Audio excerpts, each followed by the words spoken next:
પાર નથી, એ મોજની કોઈ સીમા નથી, એવી મોજ છે.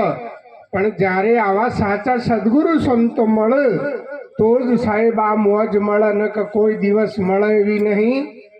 આ તો ગોતી ગોતીને કેટલાય જતા રહ્યા, આ વિશ્વની અંદર કેટલાય આયા ને આ મોજ ગોતી ગોતીને જતા રહ્યા, પત્તોય લાગતો નથી. ને અત્યારે હાલ કેટલાય ગોતી પણ રહ્યા છે, પણ એમ મળે એવી નથી. જેમ પાણી નો ડેઘડો ભરી અને વલોણું કરવા જઈએ ને તો પછી એની તોર બાઘ નહીં. એ બધી મહેનત ફોગટમાં જાય, એમાં મોખણ ના આવે કોઈ દિવસ. મોખણ ખાવું હોય તો દૂધ લાવીને દહીં જમાવવું પડે. જ્યારે દૂધમાં સાસનું મેળવણ પાડો ત્યારે દહીં જોમણ, જો જોમવામાં જો કચાશ રહી ગઈ તો બધું ફેલ, એ કશા કોમમાં આવે નહીં. એની રીત જાણવી પડે ને પછી જમાવવું પડે. તો આની રીત જાણ્યા વગરનું આ જીવન એ સદગુરુના શરણમાં જઈને નહીં જોમો તો ફેલ જીવું.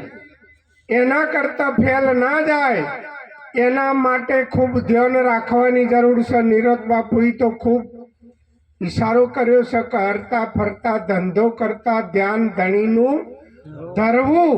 નિરોધ કે નિષ્ઠાનું ફળ, અધર્મથી અધરવું ને ધર્મ ધસીને કરવું. નિરોધ કે નિષ્ઠાનું ફળ.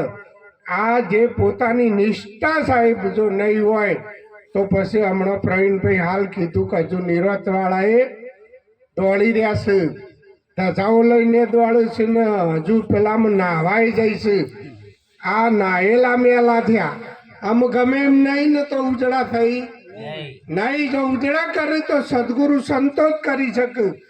આ વિશ્વમાં બીજા કોઈની તાકાત નથી કે સાહેબ આ જીવન ઉજળું થાય. પણ હજુ તો ડુમચ્ચો મારવા જાય છે. ઘણા મેલા થઈને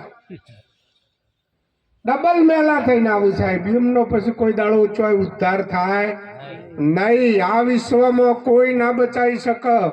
દેવી દેવતા ભગવાન કોઈ ના બચાવી શકે, અને સદગુરુ બચાવું સાહેબ.